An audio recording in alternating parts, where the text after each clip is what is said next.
Did the Conservative Party just make a big mistake? This is from Robert Fife on Twitter.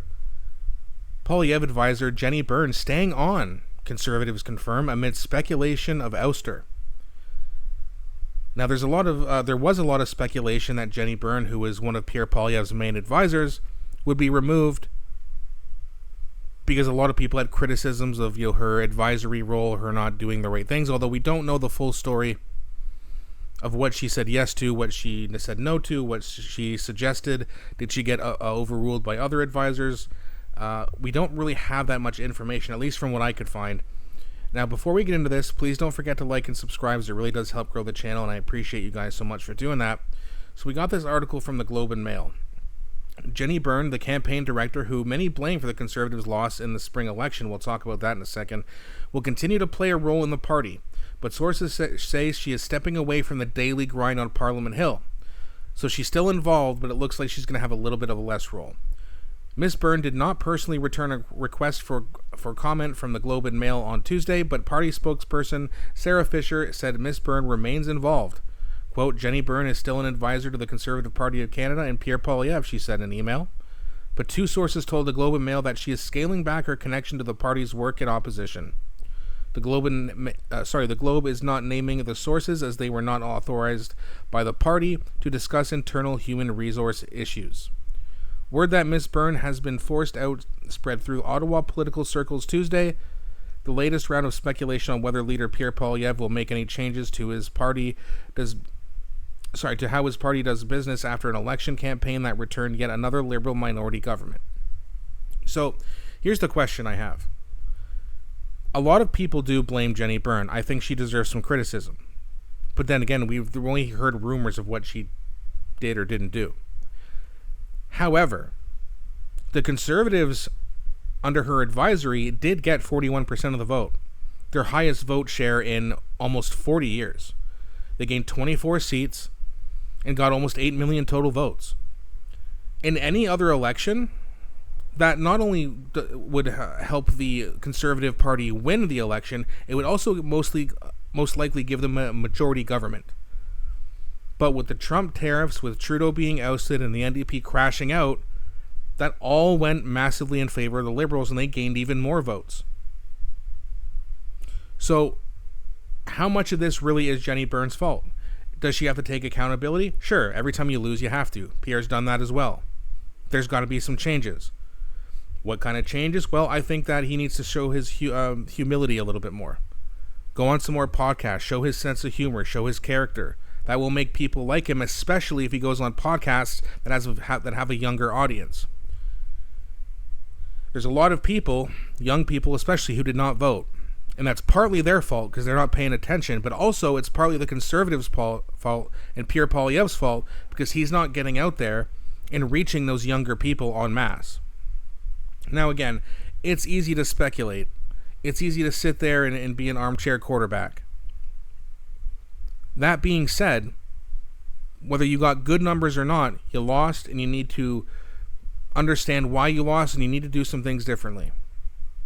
The one thing I did hear a lot of people say about Pierre Poilievre's respectively is, when you watched his rallies, like the Pleb, for example, who did a great job covering those, if you watch those rallies, and Pleb even admits this, the speeches were almost all the same. And it got really repetitive and kind of like, okay, yeah, it's cool. And the real reason a lot of people wanted to watch those rallies was because of the pre-rally coverage and the post-rally coverage. They want to see all the people there talking to the Pleb, having a little interview and whatnot. That was the cool part. And seeing the standing ovations that Pierre would get. It was really cool that so many people supported him, but then once you got into the speech, it's like, okay, this is getting really repetitive. Maybe do a little bit less rallies and go spend some time maybe doing, the Full Send podcast. The host of that show is Canadian and they have a very young audience. Rogan, for example, and just to name a few. Now, we'll see where this goes, and we'll see, I wish I had more information on exactly what Jenny Byrne said yes and no to, or what she had ousted, if anything at all. But there was speculation that she was kind of the one making some interesting, let's just say, decisions. That didn't work out. But the Conservatives, and compared to other elections, did very well. So, you know, who expected, a year or two ago for the NDP to lose that much of their vote share? Not many people did. No one expected these tariffs to come around, and usually when there's a crisis like that, people don't want to vote out the party that's in charge, especially when they voted out or ousted a very unpopular leader at the time in Justin Trudeau. Replaced him with a guy that they labeled as an outsider, which he wasn't. There's this, he's a nice old man, he's a banker, he knows what he's talking about, he'll help our economy, we don't need to change parties, we'll just keep in this horribly corrupt, evil Liberal Party. And then, of course, you had people who just said, Pierre Poilievre, Mark Carney, same thing. I'm not going to bother voting. Well, now we got to deal with the consequences. And there's about 8 million people in this country who are upset right now and have every right to complain. But the rest of you, I don't want to hear it. I don't want to hear the complaint how all this is all the Conservatives' fault. There's a lot of people that no matter what Pierre Poilievre did, they would not vote. That's on them. Are there more people that would have came out and vote if Pierre Poilievre showed his humility and he went on different podcasts and did some different things? Maybe. Probably. But would it have been enough? I don't know. It really just depends how many more people came out and voted. But it's a little bit his fault, it's a little bit of his team's fault, and it's definitely a little bit of the average people's fault who just don't think it's important.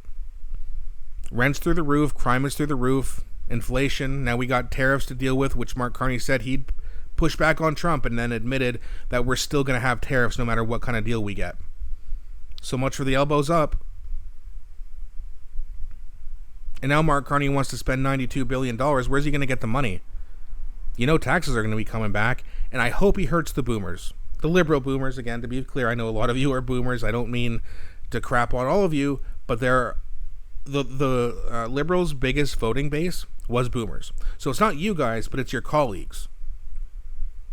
And when they do the capital gains tax and they start to try to sell their house and they get hit with massive taxes and they put their elbows down, I'll be here laughing.